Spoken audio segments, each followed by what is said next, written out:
This morning, health officials are raising concerns about a whooping cough outbreak here in the Quad Cities area. Cases have been climbing since the start of December, with several school districts now alerting parents. Our Madeline Gillespie joins us live in studio this morning with what you need to know and how health officials say you can help slow the spread. Madeline? That's right, Jenna. The Scott County Health Department says whooping cough, also known as pertussis, is spreading across the county, with 43 confirmed and suspected cases since December 1st.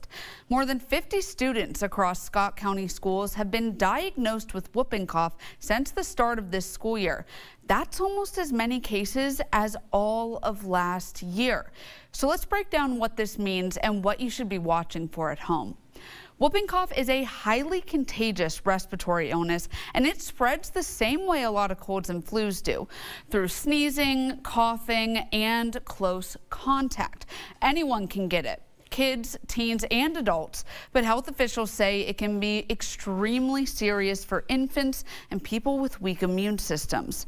Identifying whooping cough can be tricky because it often starts off looking like a cold with a runny nose, mild fever, some coughing, but that cough can become severe and violent over time, lasting for weeks or even months in some cases. Some people cough so hard they throw up, feel lightheaded, or struggle to catch their breath.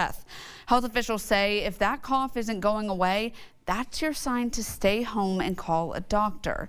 Now, the good news is that whooping cough can be treated, and health officials say early treatment can help reduce the spread.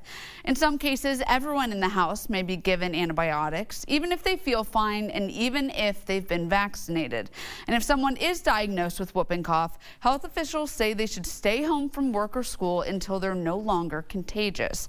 And finally, prevention. A lot of times this comes down to the basics. First, you want to make sure your vaccines are up to date, and that would be Tdap. Now, that childhood vaccine wears off over time, which is why booster shots are recommended for kids 11 and up as well as for adults. And of course, the simple things still matter. Stay home when you're sick, cover your coughs with your elbow, and wash your hands, especially around babies and people who are immunocompromised. The Scott County Health Department says if you have any questions about symptoms, treatment, or vaccines, you should contact their office directly. Jenna. All right, Madeline, thank you. Now, health officials say pertussis cases have been increasing nationwide after dropping during the pandemic.